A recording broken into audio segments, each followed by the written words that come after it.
Good morning, Neil. So I'm with Brendan. Neil Mangan from Home Experts UK, and your area you represent is Kensington and Chelsea. Is that correct, Neil? That's right, yeah, that's right. So when I say you represent that area, you're an estate agency for the Home Experts brand in that particular neighbourhood.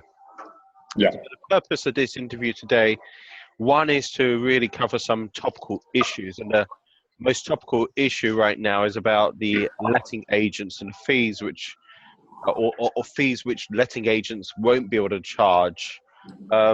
Is that actually coming in, Neil, or is that something which is being talked about? I mean, what's very clear is the government is keen to make renting a property easier for a tenant. As we spoke about earlier on, I think some agents, not all, clearly not all, they haven't helped the industry by disclosing all their fees and hiding their fees and selling and charging landlords and tenants the same thing. So I think this is something that does need regulation, and no doubt will happen eventually. It just hasn't happened yet. So I think it's yet to be seen what will happen. But obviously there's a lot of speculation. I myself read an article yesterday. 8% of our agents foresee rent rise in 2017. How them rises will come about is another issue, really. Neil, I just want to give the listeners a little bit of information about our Association of Residential Letting Agents. Is that the right title? Yeah. So Arla said 80% or 8 in 10 tenants will be paying higher fees going forward. Yeah. Because letting agents may, I don't know if it's a government legislation which is going to become an act or. I mean, obviously, well, the article yesterday, obviously, the legislation about banning estate agents' fees hasn't come into play yet. But the article I was seeing yesterday, it's simply because of the lack of housing supply and because of the tax changes impacting upon buy-to-let landlords. So that's going to have an impact as well as the ban on agency fees. So because the article from the article I read in the paper says at City AM, it says the Royal Institute of Chartered Surveyors expect 1.8 million shortfall in rental properties due to the stamp duty increases on second homes. So yeah, the phasing out of mortgage tax relief as well, and obviously buy-to-let and mortgages are becoming more stringent. So there's a lot of there's obviously a few things that are coming into play to the market for next year, and it may be difficult for tenants to rent, and more expensive as well. Sure. And in terms of government action with regard to letting agents, estate agents, is this the main thing? Well, I think it's a big. It's a very, very sorry, Brent. It's a very big thing. I think obviously what the government's trying to say is that letting agents have been making a lot of money unfairly at the expense of tenants with few or little choices given to them. And I think if there's an outright ban on fees to tenants, as suggested and expected, one of three things could happen. Agents, broadly speaking, will pass the cost onto the landlord, and this will increase the rent. People are throwing a lot of figures around, but it could be anything from around £15 to £50 a month increase per month. The landlord, and also secondly, a lot of letting agents may ask a lot of tenants, would-be tenants, to bring in their own references. This may be difficult because references are a snapshot in time, so have a certain shelf life. Plus, rent protection policies have a particular reference requirements. So it's okay if tenants are accepted following references, but they may need to apply for more than one reference which agent they go to. And lastly, I'd imagine it would not happen. I'd imagine some agents may choose to swallow the cost to get the business in, but I can't see that happening myself. Sure. Do you think it's going to be different depending on which part of the country people are in as well, or do you think it's going to be different but depending on what type of property is being rented out? I think both, really. I think both. It depends on the rental demand in the given area and depending on what sort of property you're going for, whether you're renting as a family or as an HMO in separate rooms. I think it does depend on that, yeah. Sure. So Neil, I didn't really explain your background. So your background's construction stroke property, moving into the estate agency world. What made you get into the estate agency world?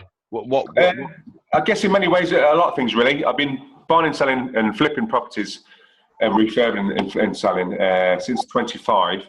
And in that time, I've come across a lot of estate agents. Broadly speaking, they haven't offered the best service. It is all about signing the contracts and getting their money off you ASAP. Secondly, when I moved to London 2 years ago, I found that the level of service I received was actually quite appalling. I had to make it very, very clear after a couple of conversations about what I wanted, not what they pushed onto me. So, and also, again, in terms of sales, Neil, was that in terms of sales? When I came to a letter property in London. Okay. And broadly speaking, they were quick for me to sign, put the deposit down, and then offer me the property. So it was the communication between the agent and myself at the time wasn't the best. So that was one reason. Another reason was simply because to obviously help get more working through a construction company. Your construction company specializes in three things, is that right? I was just having a look at your website beforehand. Yeah, extensions, basement conversions, garage conversions, refurbing, broadly speaking, yeah. So what I've found is whenever we've done work in the past for customers, they've just bought their property off an agent. And it made sense to me from a market point of view to try and be in the front end of the queue. And once I've met a potential vendor, I can then offer my services through the construction. Whether they choose to do that is another reason. Sure. Neil, it's a fairly competitive market, or very competitive market, the estate agency world. There's an estate agency on every street corner in certain areas, particularly, the affluent areas. Yeah. How do you differentiate yourself? Well, like I said earlier on, home experts, Kensington Chelsea, we certainly don't have any hidden fees. I've heard this a lot. Would be tenants that they feel they've been lied to by some high street chains and some independents. Also, we are available for out of hours, office hours. We generally don't have many junior staff to deal with because not going against any younger staff, but they're not we prefer to go for more people who've got more life experience and can relate to people. We often have a good, close working relationship with our clients, and we believe in a fair fee for a good service, really. So I think that's what sets us apart from a lot of agents. So in some of the pre-notes which we did, you mentioned about the flexibility you have about taking calls late into the evening. So that's one of the USPs in terms of your estate agency also. Absolutely, yeah, absolutely. I mean, really, if you think about it, buying a property or letting a property out is a huge investment on the part of the vendor or the landlord. And so because of that, it's essential that we work with people, they want to work with people they can trust and rely upon and build a good relationship with. And that means calling out of hours for a query of theirs, and so be it. Sure. So in terms of estate agents, people would say the most important skill of an estate agent is to get the best price for the investor or for the client. What would your response be for that? No, that's something I would agree with. At the same time, I think buying a property, as we all know, is becoming very difficult and very stressful. So I think if you've got an agent who's not keeping you up to speed with what's going on and not giving you the good advice, you're going to feel like the service you receive is not been of value. So that's where home experts come in. We provide a good service. We keep you up to date all the time, week in, week out, with what's going on about the move or the sale, and so ensuring that the transaction runs smoothly. So Neil, you're also a landlord yourself, so you understand both from the landlord's point of view and now from the estate agency point of view. Yeah. But most of your property is in Coventry, is that right? That's right, yeah. What do you look at? Is it HMOs or single lets or? I've got 4 HMOs, two multi-lets and 1 buy-to-let, which is a family in there. I've just seen a remarkable growth over the past 5 years. This is a huge university town. I mean, there's obviously much speculation about how much this student bubble is going to continue, but for the time being, I haven't seen any decline in the inquiries for my rentals. I chose to manage the properties myself simply because going back to what we discussed about earlier on about the service I received from agents back there, it wasn't so good, and I could do a better job myself.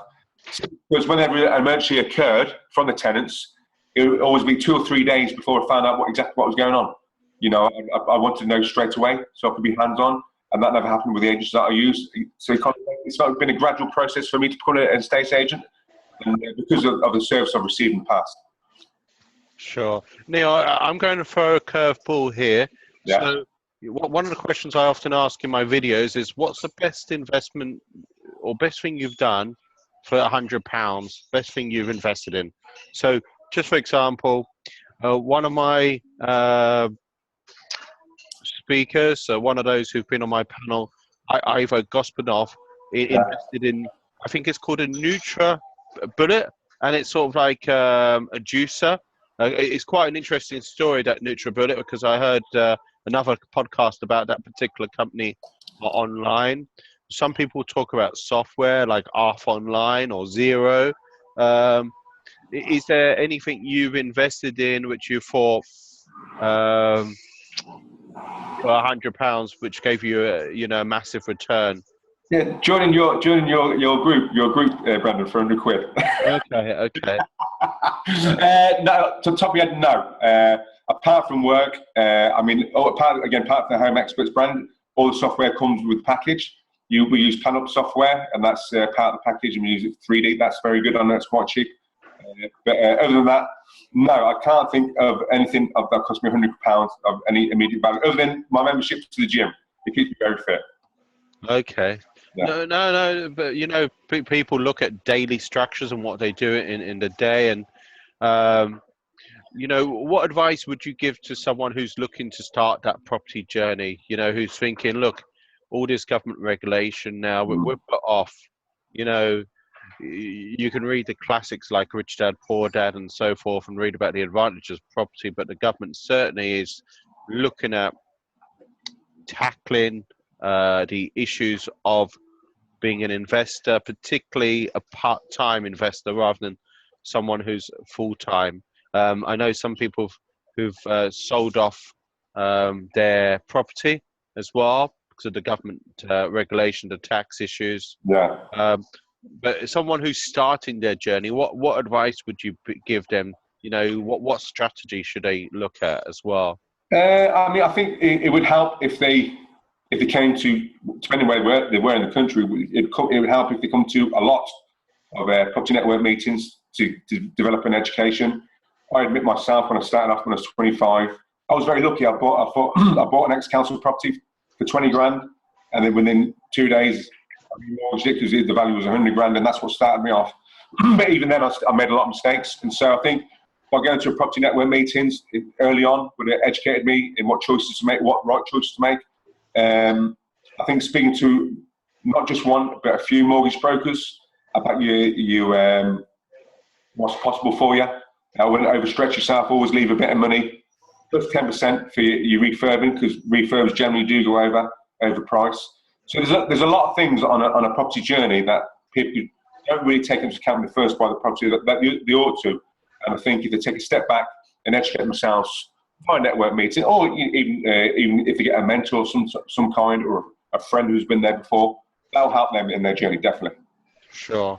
So Neil, we've covered very briefly, and I did promise this interview would be about 15 minutes. So we've looked at the benefits of networking. What would you give as your advice about networking, though? What would you be your top tip if someone goes to a networking meeting? What should they do? What should they be looking for? Again, I myself, I didn't really start networking until I came to London. I think it's paying attention to who the main speakers are, and seeing what they can offer you as an individual, where you want to be and where you want to go. And if they offer some private classes the weekend, some courses, then so be it, follow that course. But by going week in, week out, getting talking to people and sharing ideas, I think that's the best practice. Sharing your ideas, and don't be afraid to talk to people about what you intend on doing. There's always someone who's got a different point of view, and then will be no doubt more experienced. And I think that'll help you in many ways develop more knowledge in the game. So just to summarise, threefold, Neil. You're both an investor, mostly in the West Midlands. Yeah. Are you still looking for opportunities to grow that portfolio in the West Midlands? And if so, what type of opportunities are you looking for, or maybe outside of the West Midlands? Well, I've been speaking to a lot of investors, and they say the northeast is now becoming very attractive for investment. Areas such as Hull, the rental return, the yield at the moment is 30%. So it's something I'm looking into. Other than that, I am going to concentrate on my estates and letting agency, sales and letting business down here the next 2 to 3 years. So that'll be my main source of focus. But I think if you look anywhere really in the country, there's always investment opportunities, but it's just knowing which pockets to choose at the right time. And I think you'll get that from speaking to people at networking events and knowing the area well. Sure. And so you've got the estate agency, the construction, and also an investor. So how can you, literally this is the last question, I won't, but how can you manage all three different businesses? Is it because of a team, or is it because of software, or because you're just super organized? Because most people, one business is enough to manage, let alone three different businesses. I appreciate that. Yeah. Well, all my properties are managed by myself, but by and large, they cannot run themselves really. All the money's come through software for all the rentals. I can check that once a week, once a month, as and when need be. Neil, you say all the rentals come through software. Did I pick that up right? Yeah. It's management software. Also, the construction side of things. I've got a QS who runs the business now. I am involved in it, but not actively involved on a day-to-day basis like I used to. Because I believe my business, my skill set is more in sales and lettings. So the construction side of things is run by a QS. We have like a partnership going on, but he kind of runs that part of the business. It allowed me to free up time for the estate agency to focus on that really. And no doubt more leads will come from that in terms of property. Neil, you alluded to my networking meets there during the interview. So I run a number of different property meets. One of my focuses is Central London. So I have the Central London morning meet. That takes place the next one on the 5th of January. And it's easy to get to. It's yards away from Piccadilly Circus. So it's going to be a strategy panel that particular morning. The likes of Ranjan Bhattacharya, who's both a commercial and residential investor. You've got the likes of Amcamp, also commercial investor, Prab Paul, and Puragesh Sivanathan. Perhaps more on the residential side. Puragesh is on the financial side. We haven't really covered too much about where you think the market's going to go in 2017. I'm sure we can do that at some other point as well. In terms of the listeners who want to connect with you, maybe they've got a property in Kensington, what would be the easiest way to get a hold of you, Neil? I mean, by looking on the website, homeexpertsuk.com, and going to contact us section, you'll see the area for Kensington, Chelsea. My number will come up then. Or you simply speak to yourself. I'm sure you don't mind passing my number on to Brendan. Yeah, I'm always available for a chat, and I can appraise your property anytime. Help you sell it if need be. So you specialise both in sales and lettings. Yeah. Okay. Yeah. Am I right? It's more it's residential property, just to make sure it's. That's right. Yeah. And so the key thing going forward, Neil, in 2017, what would you say you're going to do differently next year compared to this year, or is it more of the same? More the same. I've had a lot of success in terms of property. Obviously, the sales and letting agency is a new business. I don't deny that. So I'll be actively going out there, meeting landlords, meeting vendors, put the properties on the market, online, and in the local newspapers. That's the big change I'm hoping to make next year. Okay. Neil, I just want to say huge thanks for being one of my last interviewees of the year. I want to say huge thanks to all of those who've been with me this year. There's, I think, 40, 50 people I've interviewed this year. I wasn't really expecting 2016 to be about interviews, but I found it fascinating. Yeah, very good, thank you. So huge thanks for you spending some time in late December with me. And huge thanks to my listeners. Whenever you're listening to this, what I would ask my listeners to do, add a comment, share. It's great to like as well on YouTube. So if you're listening on YouTube, and also add a comment about who you'd like to hear, or what topics you'd like to hear, or if there's particular questions you want me to ask Neil, also do ask me as well. Next year, I do plan to do more and more interviews. In fact, I've got a backlog of interviews waiting to be done. So huge thanks to yourself, Neil. Thank you, Brendan. Thanks to the listeners. And Neil, I know you're on Twitter as well. Did you have that handle? Do you know? Yes, at HX Kensington.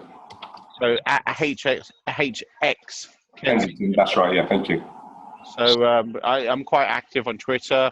You can follow me at Brendan_Quinn UK. You find me on Facebook. You find me on LinkedIn as well. You find me on most social media channels. I'm not really into Snapchat yet. We had a Snapchat presentation, a few weeks ago in London. Possibly something which I may get more involved in. Huge success I heard from Nicole Bremner on that particular morning with Snapchat. So it's it's a range of different topics which are covered at my meet. So I try to make them different. I don't try to put the same type of speakers in. Of course, I've got some of the popular speakers, but I also bring in, people who present on Snapchat. I'm always interested to know what you would like me to bring into that particular meet as well. So Central London morning, I've got Central London evening, and I've also got a Wandsworth property meets as well. Plus, I do have one-day workshops. My next one-day workshop is the development workshop on January the 28th. It's a Saturday. Like to Nicole Bremner, Tim Hodges, Davin Ponwasi from Simple Equity, and it goes on and on. So huge thanks for you joining me. Huge thanks, Neil. And that's it for the moment. Bye-bye.